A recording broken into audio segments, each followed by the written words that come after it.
Hello. आज हम आ चुके हैं एक वीडियो के साथ जिसमें आपको महत्वपूर्ण क्वेश्चन बताए जाएंगे जो कि आपकी 72nd बीपीएससी के लिए और आने वाले एईडीओ एग्जाम के लिए बहुत इंपॉर्टेंट है। तो आज जिस सेक्शन की बात हम लोग करने जा रहे हैं वो है साइंस से जुड़े हुआ। तो बिना समय गवाए हम लोग स्टार्ट करेंगे अपने इस वीडियो को। और यहाँ पे आज हम डील करने वाले हैं कुछ इंपॉर्टेंट क्वेश्चन, कुछ इंपॉर्टेंट एमसीक्यू जो कि आपके आने वाले एग्जाम्स के लिए बहुत इंपॉर्टेंट है। तो इस वीडियो में भले ही आपको इंग्लिश में दिया गया है पर मैं एक्सप्लेनेशन हिंदी में भी दूंगी। तो बिना समय गवाए देखते हैं अपने पहले प्रश्न की तरफ। तो पहला प्रश्न कह रहा है choose the correct statement from the following. तो आपको यहाँ पे सही चुनना है। तो पहला अगर आप ऑप्शन को देखेंगे तो decantation is a process of transferring the clear liquid without disturbing the sediment। दूसरा कह रहा है it is a process of separating an insoluble solid from a liquid using a filter paper। तीसरा आपसे कह रहा है it is a process of settling down the heavier insoluble particle from the mixture। तीसरा कह रहा है it is a process in which the solid change directly into the vapor state। अब आपने state of matter पढ़ा ही होगा तो उसमें सेपरेशन के कई प्रोसेस होते हैं जिसमें से एक प्रोसेस है डिकेंटेशन। तो ये जो प्रोसेस है यहाँ पे क्या होता है कि आप बिना डिस्टर्ब किए सॉल्यूशन को दूसरे में ट्रांसफर कर देते हैं। ठीक है, तो अगर यहाँ पे ध्यान से हम लोग देखें तो ये प्रोसेस क्या है, transferring the clear liquid without disturbing the sediments. तो यहाँ पे आपको पहला ऑप्शन क्या मिल जाएगा, ए। सो क्वेश्चन नंबर 1 का करेक्ट आंसर है ए। अब बढ़ते हैं दूसरे क्वेश्चन की तरफ। तो दूसरा क्वेश्चन आपसे कह रहा है which of the following is not part of the petroleum product। 4 option दिए गए हैं जिसमें केरोसिन है, ऑयल केरोसिन है आपके पास, वी वैक्स है आपके पास, पिच ब्लैक है आपके पास और नन ऑफ द अबव है। इनमें से आपको सही उत्तर देना है और बताना है कि इनमें से कौन सा प्रोडक्ट जो है आपका पेट्रोलियम प्रोडक्ट नहीं है। It is not a part of A petroleum product. तो अगर आप चारों ऑप्शन को ध्यान से देखेंगे तो आपको आंसर मिल चुका होगा, वी वैक्स इसका नहीं होता है। तो यहाँ पे ऑप्शन नंबर 2 का क्या हो जाएगा, क्वेश्चन नंबर 2 का आंसर हो जाएगा बी। इसी तरीके से थर्ड क्वेश्चन को अगर हम लोग देखते हैं तो आपके सामने थर्ड क्वेश्चन है अपने स्क्रीन पर। ये बात कर रहा है आपसे कि विच of the following change in water state is a physical change. अब देखिए दो तरह के चेंज होते हैं, एक होता है फिजिकल चेंज, दूसरा होता है केमिकल चेंज। और यहाँ पे आपको बताना है फिजिकल चेंज के बारे में, ठीक है, यानी कि भौतिक परिवर्तन के बारे में, और एक होता है रासायनिक परिवर्तन। तो भौतिक परिवर्तन पूछ रहा है पानी के केस में कौन सा है, मेल्टिंग, कंडेंसेशन, बॉइलिंग या ऑल ऑफ द अबव। तो यहाँ पे आपको क्लियर है कि भौतिक परिवर्तन क्या है, इनमें से सभी कोई, यानी कि यहाँ पे क्लियर कट आपका आंसर हो जाएगा ऑप्शन नंबर डी। देखिए जब भी आप ऐसे क्वेश्चंस को सॉल्व करें तो आप चाहे तो वीडियो को पॉज करके अपना आंसर कर सकते हैं, क्लियर, और उसके बाद आप आंसर मैच करा लीजिए क्योंकि इसी तरह के प्रश्न आपसे एडीओ में भी पूछे जाते हैं और बीपीएससी के प्रीलिम्स में भी पूछे जाते हैं। और याद रखिएगा साइंस हमेशा 30 मार्क्स का, 72वीं बीपीएससी हो या कोई भी 71वीं हो या 78 हुआ है या आने वाला कोई भी बीपीएससी हो, साइंस में डायरेक्टली आपके 27 से 30 मार्क्स निर्भर करते हैं। क्लियर। आइए क्वेश्चन नंबर 4 की तरफ चलते हैं और इसका ऑप्शन डिलीट कर देती हूँ। और क्वेश्चन नंबर 4 में हम देख पा रहे हैं आइसोटोप के बारे में सवाल किया गया है।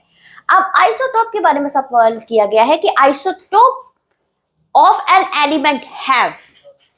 4 ऑप्शन आपके सामने हैं, मैं स्क्रीन से हट जाती हूँ, आप चाहे तो इसका आंसर अपने से दे के रखिए, उसके बाद मैं आपको इसका आंसर बताती हूँ।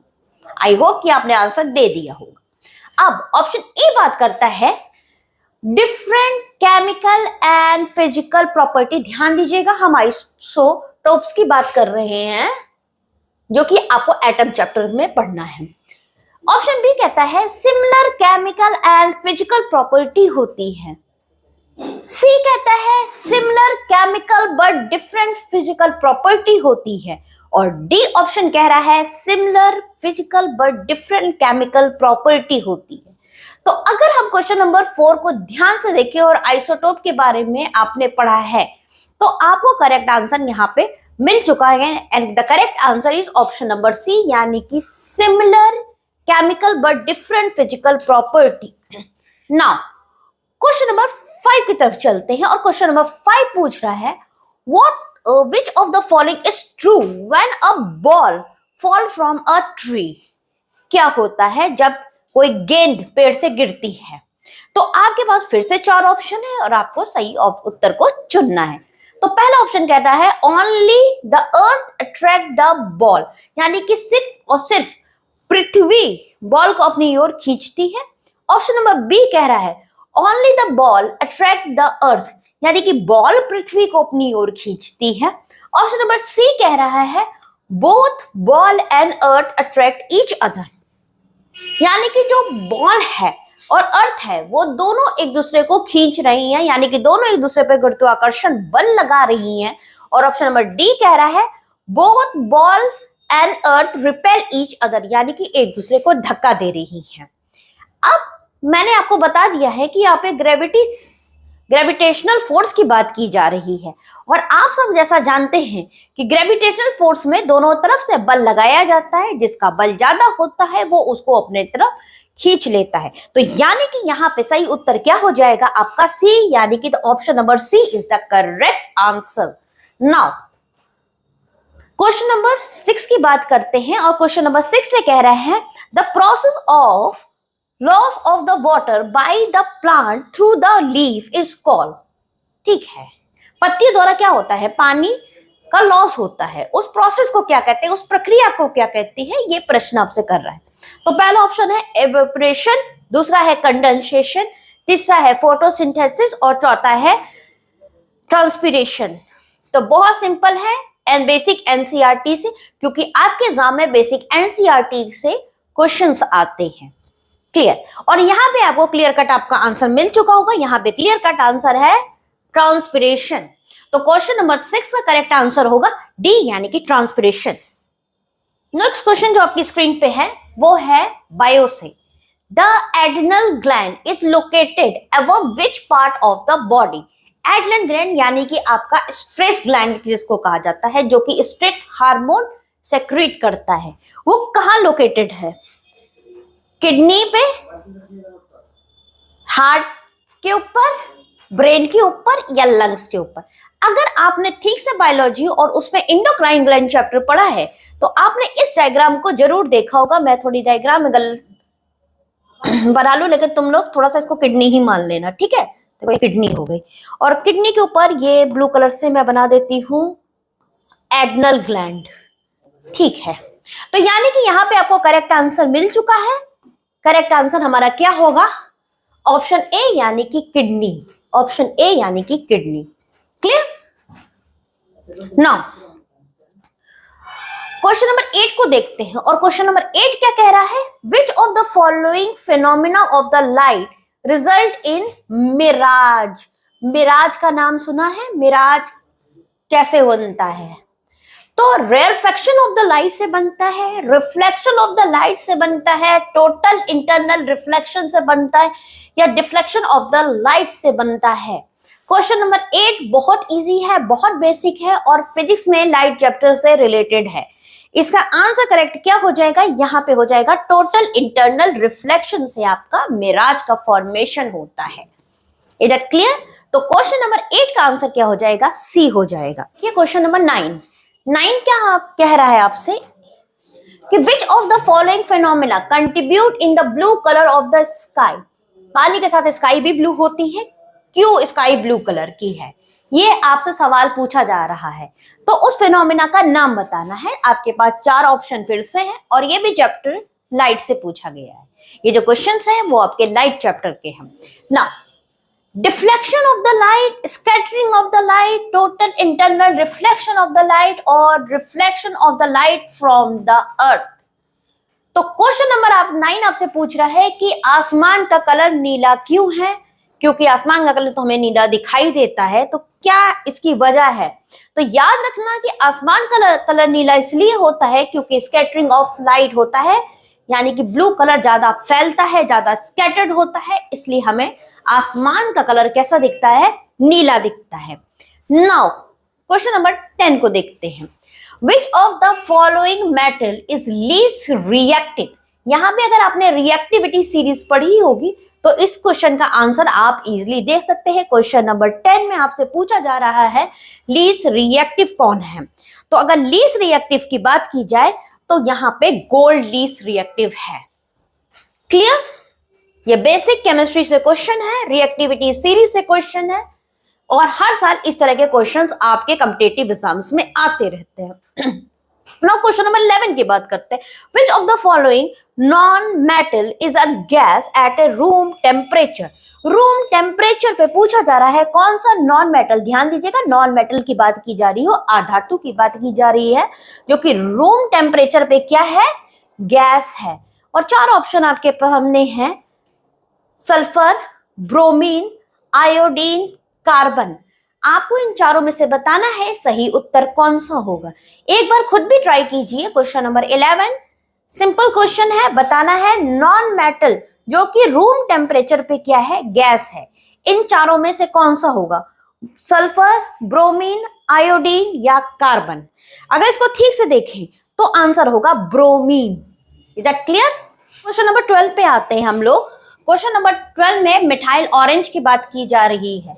तो मिथाइल ऑरेंज क्या होता है? जैसे आपने लिटमस पेपर पढ़ा है वैसे ही मिथाइल ऑरेंज होता है, जिसमें एसिड और बेस का कलर बताता है कि मतलब सामने वाला कलर से बताता है कि सामने वाली जो सब्सटेंस है वो एसिडिक इन नेचर है या बेसिक इन नेचर है।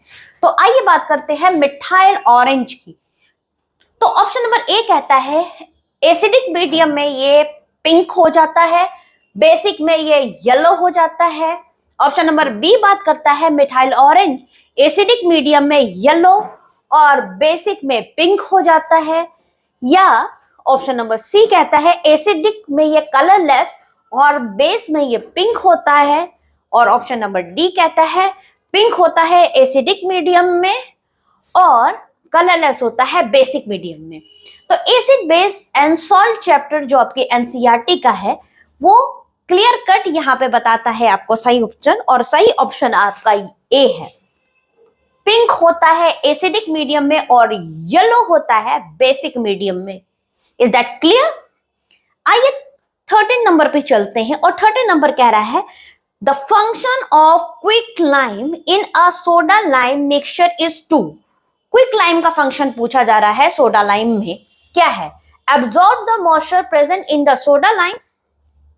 बी कह रहा है increase the efficiency of soda lime. C कह रहा है increase the pH of the soda lime and D कह रहा है take part in the reaction with NaOH। तो इन सब में सही आंसर होगा ऑप्शन नंबर ए, यानी कि जितना भी जो आपका मॉइस्चर है सोडा लाइम में प्रेजेंट उसको एब्जॉर्ब करने में हेल्प करता है। आइए नेक्स्ट क्वेश्चन की तरफ बढ़ते हैं एंड नेक्स्ट क्वेश्चन 14 की बात हम लोग कर रहे हैं और यहाँ पे बात करते हैं हम लोग which of the following can sometime be zero for a moving body. तो आपको बताना है इनमें से कौन जीरो हो सकता है एक चलती हुई वस्तु के लिए। तो ऑप्शन नंबर 1 आपसे कह रहा है एवरेज वेलोसिटी, 2 कह रहा है डिस्टेंस ट्रेवल, थर्ड कह रहा है एवरेज स्पीड एंड फोर्थ कह रहा है डिस्प्लेसमेंट। और यहाँ पे आपको चुनना है ओनली 1, 1, 2, 1, 4 और ओनली 4। तो देखो ऐसे क्या होता है कि जब भी इस तरह के कोई भी क्वेश्चन आपके पास आए तो यहाँ पे एलिमिनेशन मेथड का इस्तेमाल करना है, और एलिमिनेशन मेथड से क्या होता है तुम लोगों को अपना आंसर मिल जाता है। तो यहाँ पे अगर एलिमिनेट मेथड का हम इस्तेमाल करते तो ये मुझे बताइए कभी भी डिस्टेंस ट्रेवल जीरो हो सकता है? नहीं हो सकता है।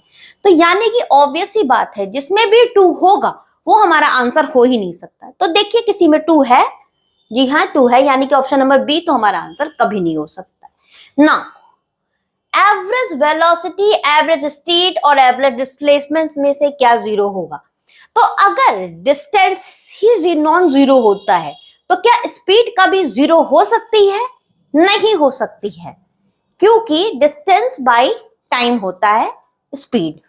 तो यानी कि यहाँ पे जितने भी 3 है वो आपका एलिमिनेट है, लेकिन डिस्प्लेसमेंट 0 होता है, इसीलिए वेलोसिटी जो कि है क्या डिस्प्लेसमेंट बाय टाइम वो भी 0 हो सकती है। तो यहां पे करेक्ट आंसर आपका क्या हो जाएगा 14 में, बताइए कौन सा ऑप्शन होगा? C option. ठीक है ना। अब हम बात करते हैं, नंबर 15 कह रहा है what type of chemical reaction take place when the electricity is pass through the water. तो 2 ऑप्शन है आपके पास, डिकम्पोजिशन, ठीक है, और दूसरी है combination and double displacement.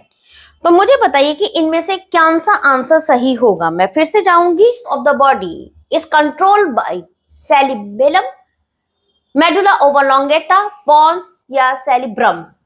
Brain के किस पार्ट से portion and balance of the body को कंट्रोल किया जाता है? किस पार्ट से किया जाता है ये एकदम क्लियर है, और किस पार्ट से किया जाता है? Option number A is the correct answer. आप मुझे कमेंट सेक्शन में बताइएगा सेरिबेलम किसका पार्ट है? ब्रेन के 3 पार्ट होते हैं, उनमें से किसका पार्ट है सेरिबेलम? आप मुझे कमेंट सेक्शन में बताइएगा। ठीक है, नाउ 17 पे चलते हैं। With what is the nature of the nutrition in fungi?